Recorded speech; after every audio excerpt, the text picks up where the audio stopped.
আজকে রোপণ করে চলে গেলেই হবে না, গাছটি যত্ন নিতে হবে যাতে গাছটি বড় হতে পারে। আপনি যেরকম সন্তানকে দেখেন বড় হতে, সন্তান যত বড় হয় আপনার বুকটা ভরে উঠে আনন্দে, ঠিক এই গাছটি যারা যারা রোপণ করছেন বা গাছের যাদের দোকানপাট বাসা বাড়ির আশেপাশে বা সামনে এই গাছের চারাটি রোপণ করার পরে গাছটি যখন বড় হবে দেখবেন সন্তান বড় হওয়ার যে আনন্দ, ঠিক গাছটি যখন যত বড় হবে দেখবেন একই রকম আপনি আনন্দ পাবেন। 2000 গাছের চারা রোপণ করা হবে। এই গাছটা কিন্তু শিশু গাছ, আজকে শিশুর মতো এটিকে বড় করতে হবে। আজকে প্রায় এখানে 2000 গাছের চারা রোপণ করা হবে। যারা যারা যে গাছের চারাটি রোপণ করবেন আপনাদের দায়িত্ব কিন্তু আজকে রোপণ করে চলে গেলেই কিন্তু শুধু রোপণ করলেই কিন্তু কাজ শেষ হয়ে যাচ্ছে না।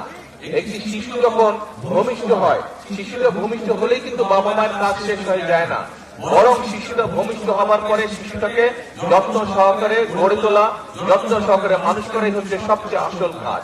কাজে এই গাছটা যেটা আপনারা আজকে রোপণ করবেন, এই যে 2000 গাছের চারা রোপণ করা হবে, এই গাছটা কিন্তু শিশু গাছ, আজকে শিশুর মতো এটিকে বড় করতে হবে।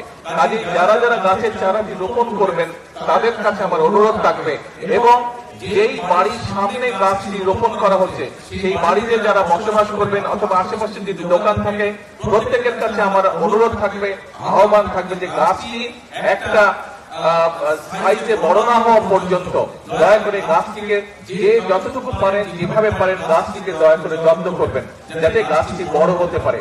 কারণ এই গাছটি যদি বড় হয় আপনি বুক ভরে শ্বাস নিতে পারবেন।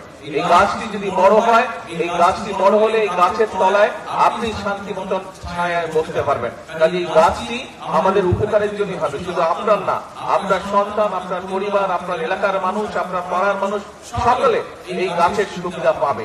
গাছটি গরমকালে যখন গাছটি বড় হবে, গরমকালে যখন বাতাস হবে গাছটিতে, সেই বাতাসের যে শান্তির স্পর্শ বাতাস সেটিও আপনি পাবেন। কাজে আসুন আমরা যদি আমাদের এলাকাটাকে সুন্দর করতে চাই, আমরা যদি আমাদের দেশটাকে সুন্দর করতে চাই, তাহলে অবশ্যই আমাদেরকে এই গাছের যত্ন নিতে হবে, বৃক্ষ রোপণ করতে হবে। এই বৃক্ষটি বড় হলে যাতে এই বৃক্ষের সুবিধা সকলে পায়, প্রত্যেকটি মানুষ পায়, ওই বৃক্ষের আশেপাশে যারা বসবাস করেন প্রত্যেকটি মানুষ যাতে সেই বৃক্ষের সুবিধাটা পায়, আমাদেরকে সেটাই চেষ্টা করতে হবে। আসুন আল্লাহর নাম নিয়ে বিসমিল্লাহ বলে আমি আমার চারাটি রোপণ করছি।